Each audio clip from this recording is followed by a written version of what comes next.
Amy लिन Bradley America के Petersburg, Virginia में 12 मई 1974 में जन्मी एमी अपनी फैमिली के साथ वर्जीनिया के चेस्टरफील्ड काउंटी में रहती थी।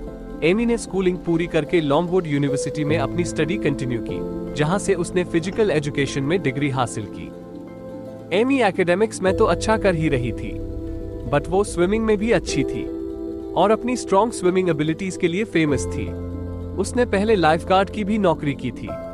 एमी ग्रेजुएशन के बाद एक कंप्यूटर कंसल्टिंग फर्म में काम करने का सोच रही थी, पर उससे पहले वह अपनी फैमिली के साथ एक वेकेशन पर जाने का सोचती है। और एमी, उसका भाई ब्रैड, उसकी मदर ईवा ब्रैडली और डैड रॉन ब्रैडली चारों निकल पड़ते हैं क्रूज वेकेशन पर।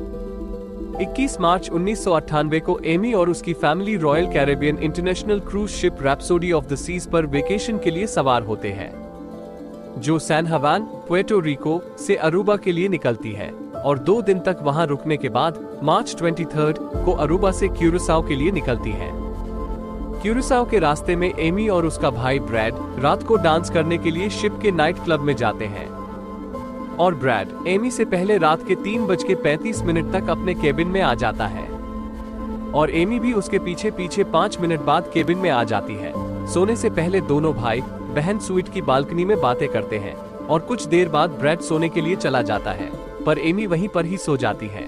सुबह 5:15 से 5:30 बजे के बीच एमी के डैड रॉन की नींद खुली और वो बच्चों को देखने के लिए गए, जहां उन्होंने देखा कि एमी अभी भी अपने केबिन की बालकनी की लाउंज कुर्सी पर सो रही थी और एमी के डैड फिर से सो गए, बट फिर सुबह 6 बजे वापस उठे और एक बार फिर बच्चों को देखने गए।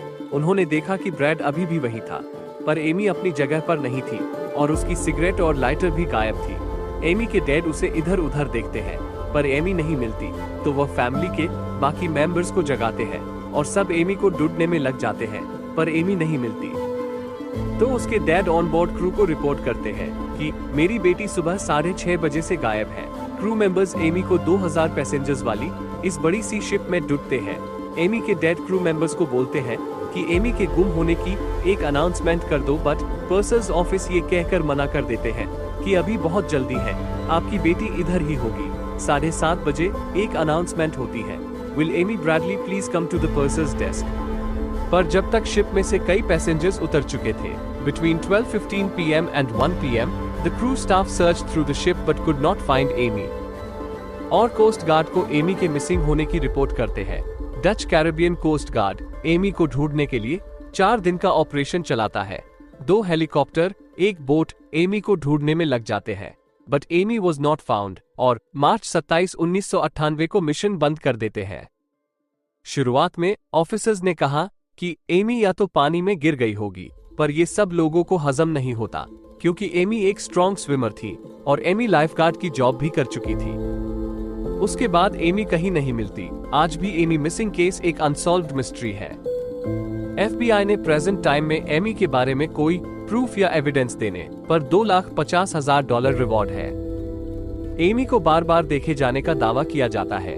अगस्त 1998 एक कनेडियन कंप्यूटर इंजीनियर क्लेम करता है कि उसने एमी को 2 लोगों के साथ क्यूरासाओ बीच पर देखा। जनवरी 1999 एक US नेवी पेटी ऑफिसर क्लेम करता है कि उसने एमी को क्यूरासाओ के एक ब्रोथल में देखा और उसने एमी से बात की। एमी ने उसे अपना नाम बताया और हेल्प मांगी। और ऐसे और भी इंसिडेंट सामने आते हैं। कई लोगों का मानना है कि Amy was kidnapped and sold into the illegal human trafficking industry in the Caribbean. No one knows where is Amy. Subscribe for more videos.